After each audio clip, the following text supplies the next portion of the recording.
Alrighty, we're coming to the end of the process now with your instructional process. And the kids are getting ready to show you what they have learned. This is going to be your summative performance task.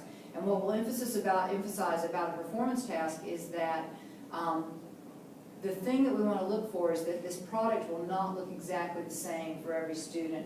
I think in the first generation of assessments, we used to have, you know, maybe 100 multiple choice questions on a Scantron, and a good performance looked exactly the same. Everyone who did well did exactly the same thing. And that's what's qualitatively different about a performance task, is that every child who made 100 or 90, it might look like on their own apples terms and oranges. Right. So I know that differentiation is a big thing for you, just because you very naturally tend to draw out from kids what they're comfortable with and what their preferred mode of expression is. That seems to be something that is really done beautifully in your classroom. So talk to me about the end of the process and about this performance task. Well, what we were doing, we were still sticking to the framework. So we took a look, or I took a look at some of the overall assessment pieces. And when you're talking about doing an essay, or what you're really essentially wanting to do is make sure the children can write. And so does it always have to be a 5-paragraph essay and so on? Now, we still definitely want them to be able to write in that form, because a lot of times assessments come in that.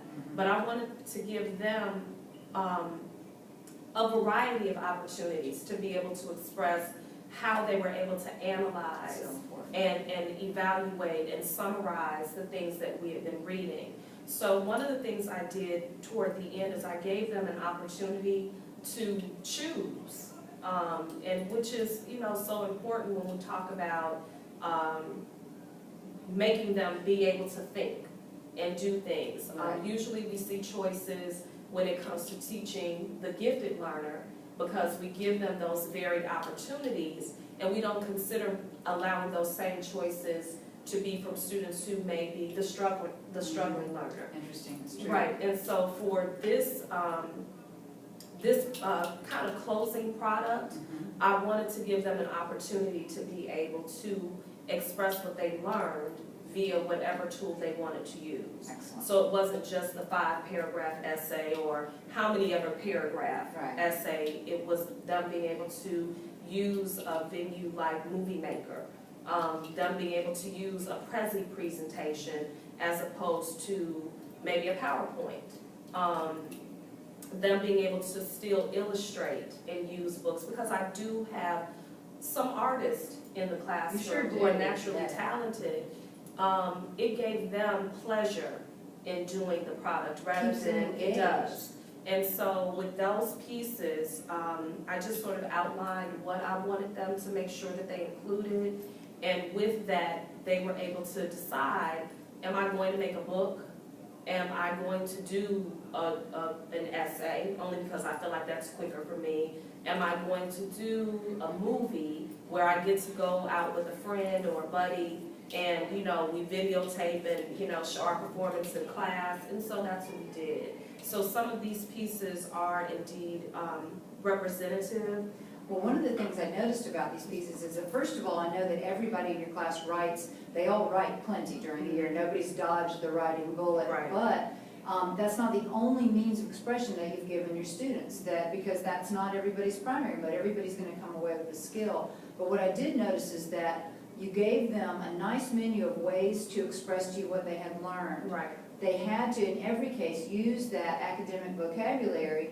And there's analysis in any of these performance products. It's all cognitively rigorous. They're showing you how and why the author did certain things. So I love the variety of what you've got here. And some of them really are essays. This one, for example, it's just parsed out into specific pieces with illustrations, which really makes it richer. So show us a couple of these. And I see that you have rubrics and instruction sheets for each of your options. We'll share those on them. For example, this particular student chose to do his and bind it in a book form, but he goes from actually focusing on the prompt. And for example, this prompt says, after reading Hatchet, what events in the story led Brian to going from a dependent city boy who knew very little about how to take care of himself to a self-reliant, strong young man who knew how to survive in the wilderness? what character traits did Brian acquire while surviving for 54 days. So he had the prompt available that's a to strong him. prompt. Right. That's good. And it meant that when I'm reading and I'm looking at this prompt, what is really being asked of me to explain? So it's taking in characterization, it's taking in the rigor of having to evaluate. It's taking how the author accomplishes his purpose at the end. It's also taking in my desire for them to be able to cite text and compare it.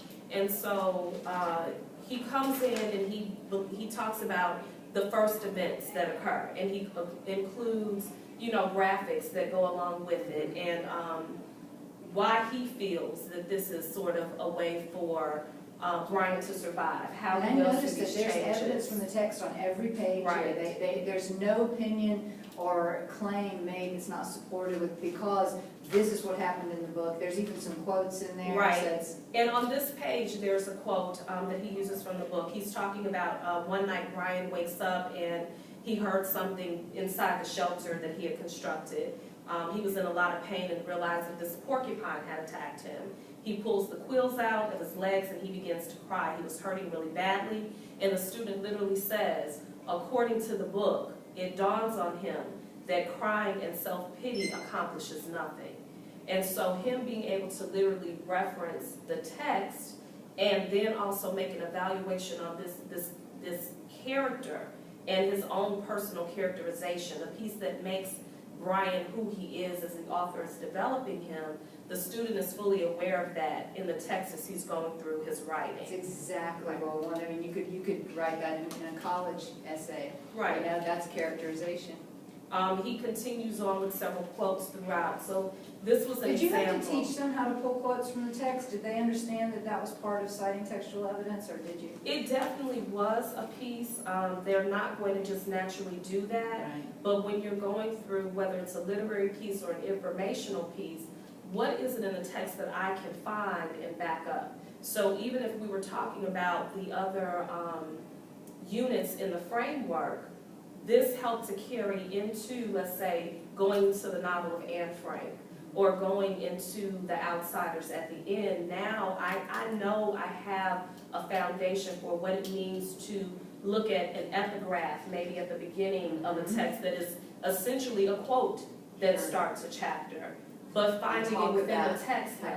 Ah, that's Right. really, and did you have to, that also provides an authentic opportunity to look at punctuation, quotation, Yes. quotation, punctuation, Right. yeah, which is always a bear. I find even now that I sometimes do it incorrectly. And it's still, it's going to be there, but at least we know that we have done more than just the surface work to address it, that it's something that has carried from unit to It's unit, ingrained. from grade level to grade level. Well, that's so the on. difference between learning and just, you know, memorizing a fact, Right, isn't it? You know, right. that generalization.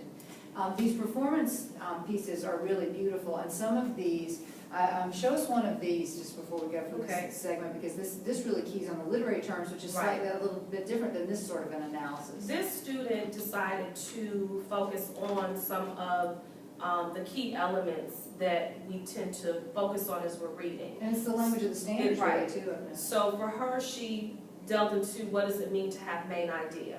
Even when, and throughout the entire video, I haven't really focused on the testing aspect of it, but when you're asking them to look at a main idea or a theme, Right. she essentially knows that this is what the central idea, this is what the theme of this was. And so for her to It's be harder than it seems Right. sometimes. she chose to go through the book and talk about main idea. She talks about characterization. She mentions the flashback and uses examples from the text to inform the reader of what the flashbacks really were and how that may have had an impact on the author's writing and how we receive it as a reader. She went through the reflexive and intensive pronouns, and she uses an great. example from the text where she said Brian had to help himself, and she underlines it and so that it stands out that I know what a reflexive or an intensive So much more pronoun, powerful than right. learning that in isolation. and she even actually explains what it means to be a reflexive or an intensive pronoun. So in this example, she says, if I take away the pronoun we don't know who Brian needed to help.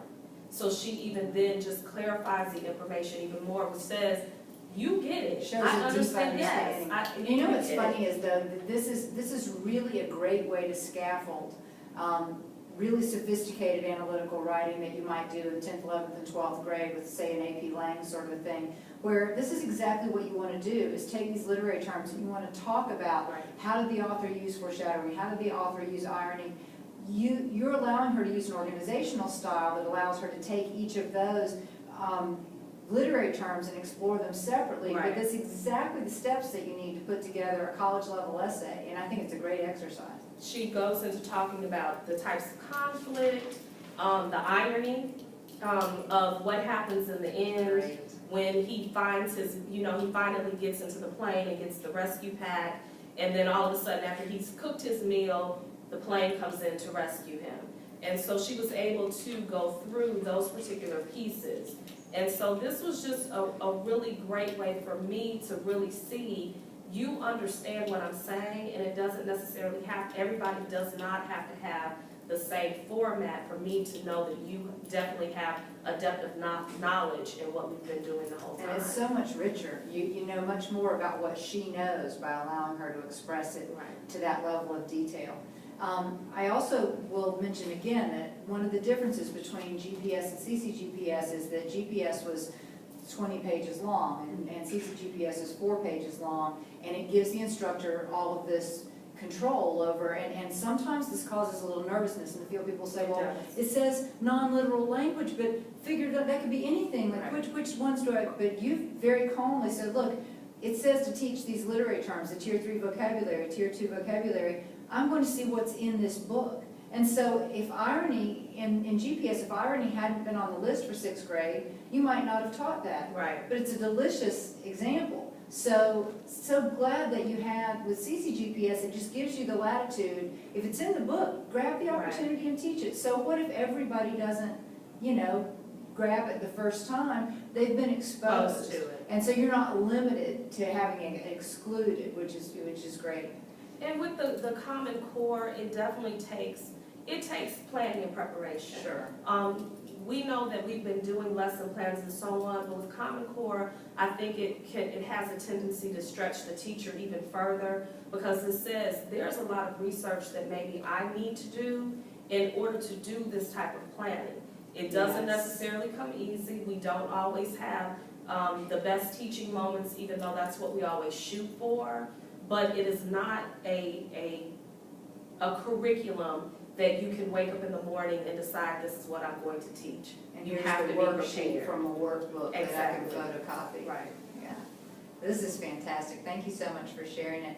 We'll come back with just one more short segment to kind of sum up what we've learned here today and look at next steps.